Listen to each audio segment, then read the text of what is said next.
About 60 years ago, some scientists did experiments that showed something surprising about why people do things. One scientist, Harry Harlow, studied monkeys. In 1949, he gave 8 monkeys a simple puzzle to see how they learned. The puzzle had 3 steps: pull a pin, undo a hook, and open a small cover. The scientists put the puzzles in the monkeys' cages. They planned to test the monkeys after 2 weeks, but something strange happened right away.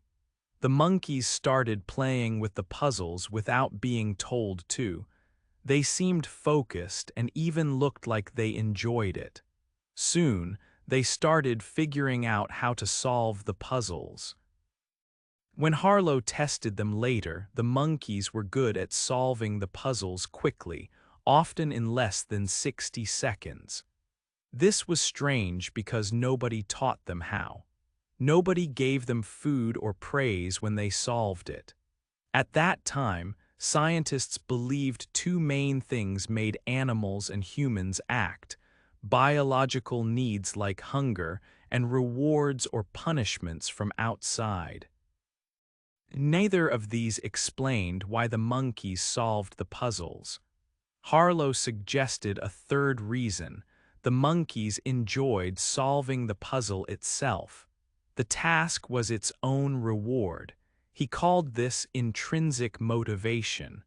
He then tried giving the monkeys raisins for solving the puzzles. He thought this reward would make them do better.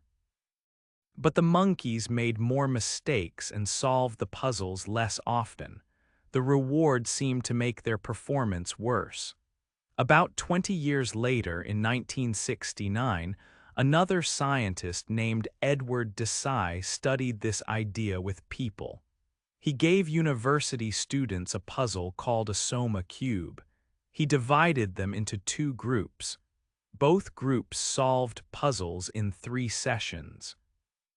In the second session, Desai paid one group for each puzzle they solved correctly.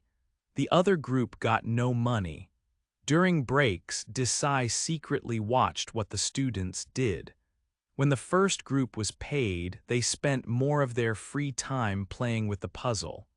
But in the third session, when they were not paid anymore, they spent much less time with the puzzle than before. They even spent less time than the group that was never paid. Desai showed that using money as a reward for an activity can make people lose their natural interest in it. These studies showed that our old ideas about motivation, just biological needs and outside rewards or punishments, are not complete. There is a third drive inside us. This drive is our natural interest in learning, creating, and making things better. But many businesses today still use the old ideas of rewards and punishments. This book will explain this third drive. It will show why the old ways often do not work and can sometimes hurt performance and creativity. It will explain the 3 parts of this third drive: our need to direct our own lives, autonomy; our need to get better at things, mastery; and our need to connect our actions to a larger purpose. Understanding this third drive can help us improve our work and live richer lives. 2. Old motivation doesn't work. For a long time, many people thought motivation was simple. Rewards make people do more of something. Punishments make people do less. This system uses rewards like money and punishments to control behavior. We can call this motivation 2.0. It is often called the carrot and stick method. This system worked well in the past, especially when jobs were simpler. For example, in factories during the Industrial Age, a man named Frederick Winslow Taylor used this idea around the year 1900. He saw workers like parts in a machine. Rewarding good actions and punishing bad ones made the machine work better. This carrot and stick approach helped businesses grow. However, today this old system often fails. Sometimes it makes things worse. The world has changed, but our ways of motivating people have not always changed too. There are three main reasons why Motivation 2.0 does not fit well today. First, work itself has changed. Many old jobs involved following rules to find one correct answer. This is called algorithmic work. Think of working on an assembly line. Carrots and sticks can work for routine tasks like this. But today, more jobs need creativity and problem solving. This is called heuristic work. Think of creating a new marketing campaign. For these tasks, carrots and sticks often harm creativity and performance. They make people focus too narrowly when they need to think in new ways. Second, new types of organizations are growing. Look at Wikipedia, the free online encyclopedia. Thousands of people contribute for free because they enjoy it or believe in sharing knowledge. This is an example of open source. Many computer programs like Linux and Firefox are also open source. Also, new kinds of businesses focus on a purpose beyond just making money. These purpose maximizers, like social businesses or B corporations, want to make a positive impact. These new ways of working depend more on people's inner drive, not just carrots and sticks. Third, we understand people better now. Old ideas assumed people always acted logically to get the most benefit, especially money. Motivation 2.0 is built on this idea. But research shows people are more complex. We care about being treated fairly. We sometimes make choices that do not give us the most money. We are motivated by interest and purpose, too. This field, called behavioral economics, shows that simple rewards and punishments are not the whole story of motivation. These changes in how we work, how businesses operate, and how we understand people show that Motivation 2.0 is outdated. It does not work well for many tasks and goals in the modern world. 3. Rewards can hurt. The idea of rewarding good behavior and punishing bad behavior seems simple. We often think that offering a reward makes people try harder. However, science shows that this common idea, especially using if-then rewards like if you do this, then you will get that, can cause problems. These kinds of rewards often do not work as expected and can sometimes make things worse. There are 7 main reasons why these rewards can hurt. First, they can destroy natural motivation. When people enjoy an activity, offering an external reward can make it feel like work instead of play. For example, children who expected a certificate for drawing later showed much less interest in drawing freely compared to children who received nothing or a surprise reward. When rewards control us, our natural interest can disappear because we feel less free. Second, rewards can lower performance. You might think bigger rewards mean better results, but this is not always true. For tasks that require thinking or creativity, large rewards can actually lead to worse performance. Studies have shown people offered very high rewards sometimes performed worse than those offered smaller rewards, possibly because the pressure was too high. Third, rewards can crush creativity. When people focus on the reward, they often look for the quickest answer, not the most creative one. In one experiment, people were asked to solve a creative puzzle called the candle problem. The group offered money for solving it quickly actually took longer than the group offered no money. The reward narrowed their thinking.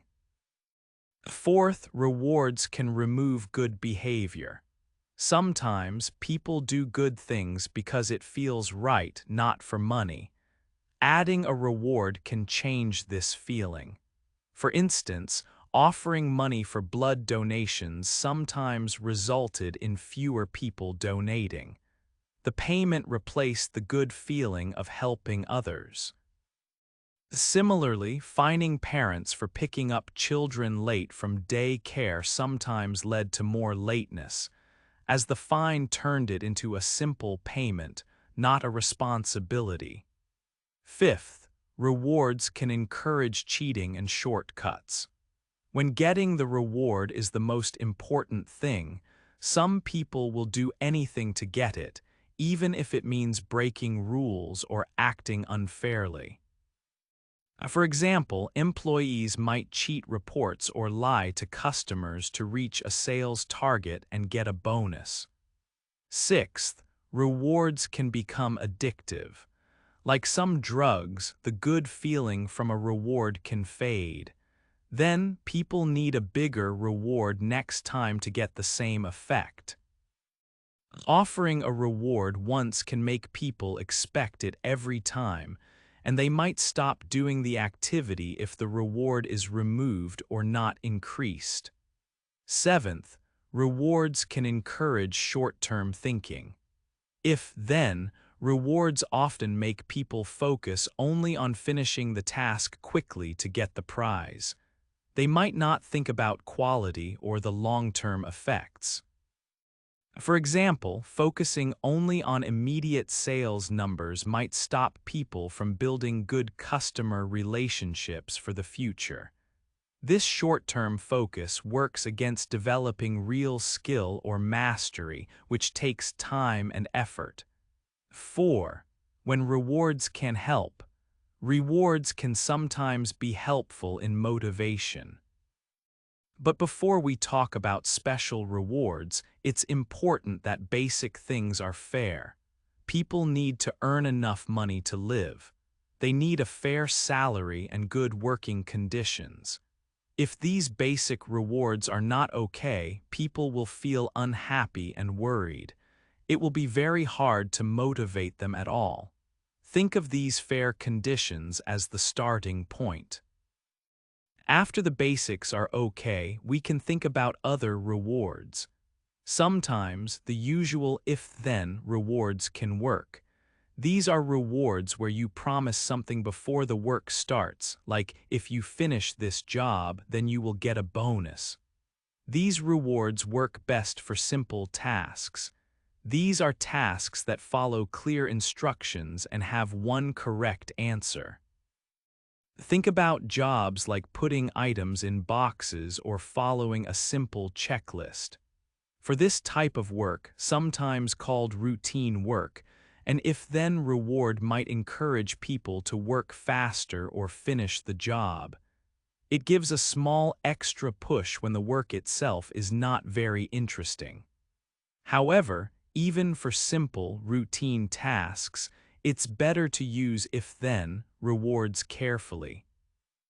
If you need to use them, there are some good ways to do it. First, tell people why the task is important. Explain how it helps the team or the company, even if the task itself is simple. Second, be honest that the task might be boring. People appreciate honesty. It helps them understand why a reward is being offered for this specific job. Third, give people some freedom in how they do the task. Don't control every small step. Let them choose their own way to complete the work as long as they reach the goal. But what about work that needs creativity or new ideas? This kind of work is different from routine tasks. For these more complex jobs, if-then, rewards often cause problems. They can reduce creativity and make people less interested in the work itself. So, for creative tasks, it is better to use a different kind of reward. These are called now that rewards. You give these rewards after the work is finished, and they should be a surprise. For example, now that you have finished that project so well, let's celebrate. Because the reward was not expected, it doesn't feel like the reason for doing the work. It's also important to remember that rewards don't always have to be money or physical things. For creative work especially, things like praise and positive feedback can be very motivating. But the praise needs to be real and specific. Tell people exactly what they did well. Giving helpful feedback about someone's effort or the way they approached a problem is often better than just praising the result. This kind of information helps people learn and improve. It supports their feeling of getting better at something important. These non-tangible rewards are less likely to cause the problems that money-based, if then, rewards can create. 5. A better way, be free. There is a better way to motivate people. It starts with understanding something important about ourselves. This new way is called Motivation 3.0. It helps people feel interested and happy in what they do. This kind of behavior is called Type I behavior. The first important part of Type I behavior is autonomy. Autonomy means having the freedom to direct your own life and work. Think about the old way, Motivation 2.0. It often used control. Bosses told people exactly what to do and watched them closely. This control usually leads to compliance. Compliance means people do what they are told, but maybe not much more. They follow the rules, but they might not feel very engaged or interested. Autonomy is different. When people have autonomy, they feel more involved. They have more choice. This feeling of choice leads to engagement. Engagement means people are interested and involved in their work. They want to do well because they care about it. Autonomy is natural for us. Think about young children. They are usually very curious and like to explore things on their own. They direct their own play. This shows that being self-directed is our normal way. But sometimes, rules and control at school or work can change this. Motivation 3.0 tries to bring back this natural feeling of self-direction. There are 4 main ways people can have autonomy at work. First is autonomy over task. This means having some choice about what you do. For example, some companies let employees spend 20% of their time on projects they choose themselves. Second is autonomy over time. This means having some choice about when you do your work. Some companies have a results-only work environment, or ROWE. Employees don't have fixed schedules, they just need to get their work done. Third is autonomy over technique. This means having some choice about how you do your work. For instance, some customer service workers are not given exact scripts to read. They can solve customer problems in their own way. Fourth is autonomy over team. This means having some choice about who you work with. Some companies let teams choose new members or allow people to form their own groups for projects. Giving people autonomy does not mean there are no rules or responsibilities. Autonomy works together with accountability. Accountability means being responsible for your work and your results. Type I people understand this. They want to do good work and be responsible for it. Autonomy helps them do this because they feel trusted and engaged. It is a path to better performance and feeling happier about what we do. 6. A better way, get good. Being free to choose what we do is important. But there is another part of feeling truly motivated, getting better at things. This is called mastery. It is the desire we all have to improve our skills and become good at something that matters to us. When people are interested and involved in their work, they naturally want to improve. This feeling of involvement is called engagement. Old ways of motivation often asked only for people to follow rules called compliance, but today's world needs more. It needs engagement. Engagement leads to mastery. One important idea related to mastery is flow. This is a concept studied by a psychologist who looked at how people feel when they are completely focused on an activity. In flow, you are so involved that you might forget about time. You feel happy and in control. Flow happens when goals are clear and you get feedback quickly. It also happens when the task you are doing is perfectly matched to your abilities. These are sometimes called Goldilocks tasks. They are not too easy, which would be boring. They are also not too difficult, which would make you worried. They are just right. These tasks challenge you just enough to keep you engaged and help you grow your skills. Achieving mastery follows 3 main rules.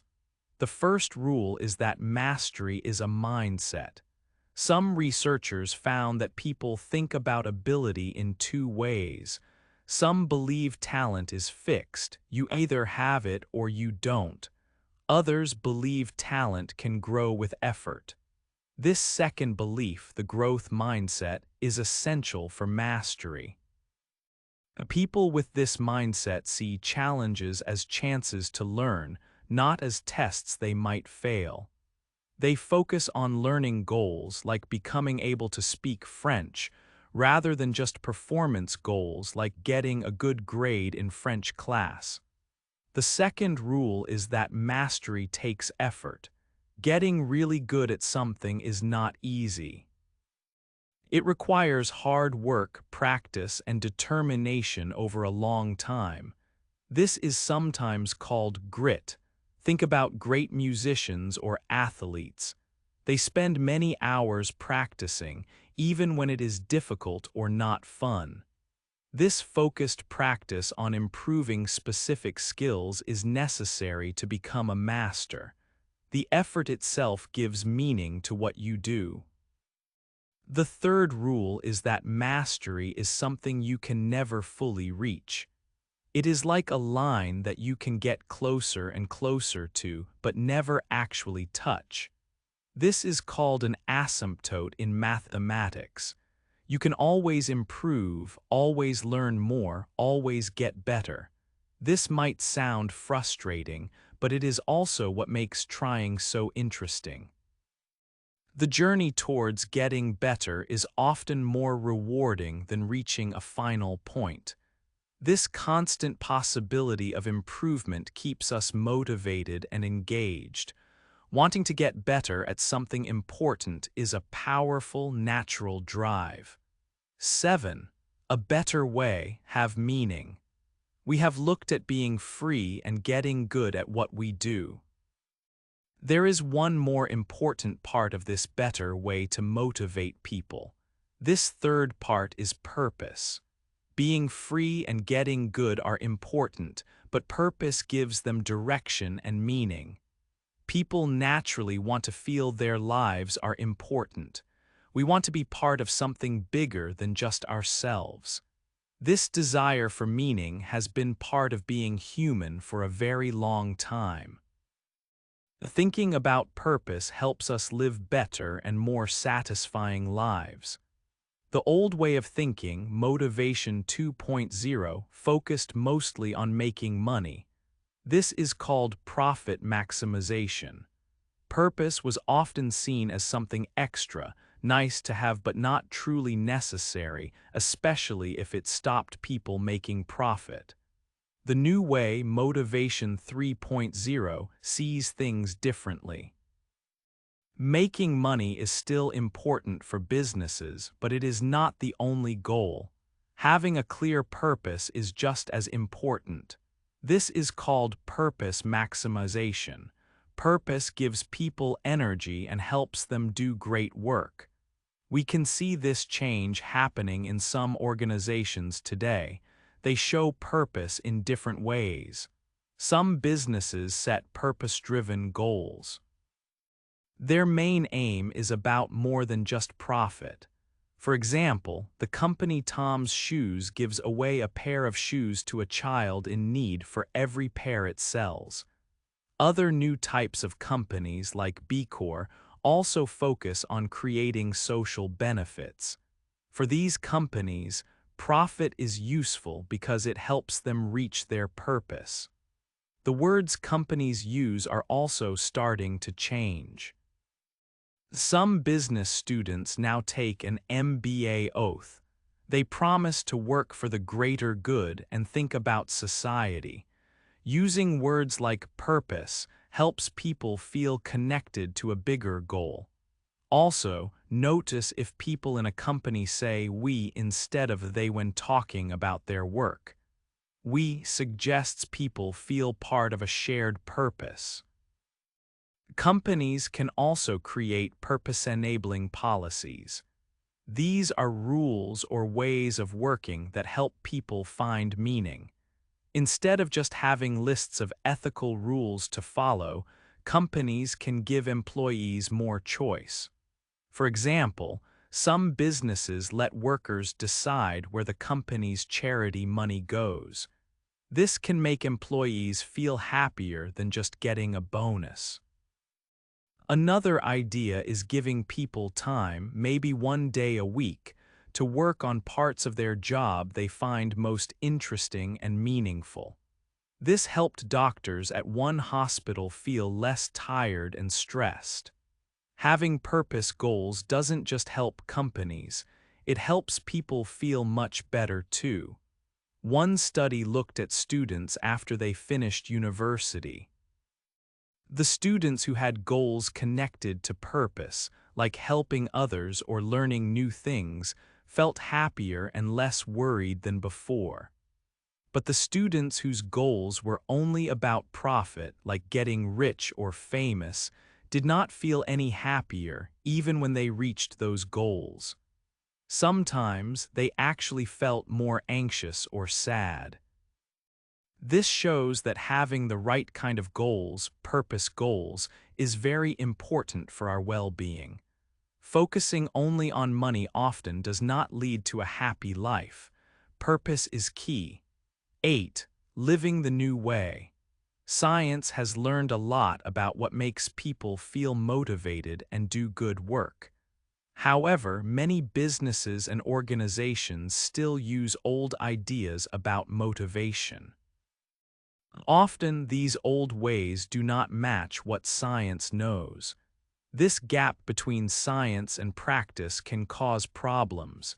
It means we are not using the best ways to help people perform well and feel satisfied. This book has explained a new way to think about motivation. It is called the Type I approach. This approach is based on 3 important human needs. The first is autonomy, which is our need to direct our own lives. We want some control over what we do, when we do it, how we do it, and who we work with. The second element is mastery. This is our desire to get better and better at skills that matter to us. We enjoy challenges and making progress. The third element is purpose.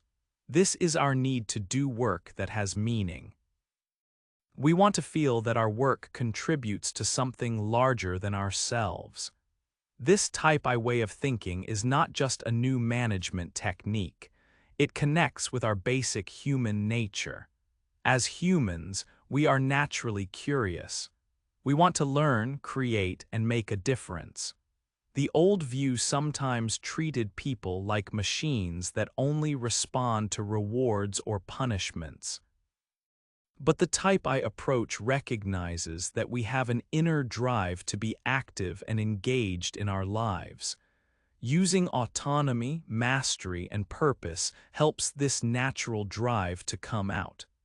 You can start using these ideas in many areas of your life. Think about your work. Can you find ways to have more control over your tasks or your time? Can you look for opportunities to learn new skills and improve? Can you connect your daily tasks to a larger goal that you care about? These ideas can also apply to education. Schools can give students more choice, help them develop skills they enjoy, and show them how learning connects to the real world. Even in your personal life, like with hobbies or community activities, you can look for ways to add more autonomy, mastery, and purpose. Changing to this new way of thinking takes time and effort. Old habits can be hard to change, but the results are worth it. When people are motivated by autonomy, mastery, and purpose, they often do better work. They are more creative and solve problems more effectively. They also feel happier and more satisfied with what they do. By closing the gap between science and practice, and by starting to live this new way, we can improve our performance, find more enjoyment in our activities, and perhaps build a better world together. This new system for motivation offers a path to higher achievement and a richer life. Hey there! Just a second before you go. If you learned something new today, please give this video a like, write your thoughts in the comments, and subscribe to the channel. It only takes a second, and it really, really helps to create even better English videos for you. Your support means the world. Thank you.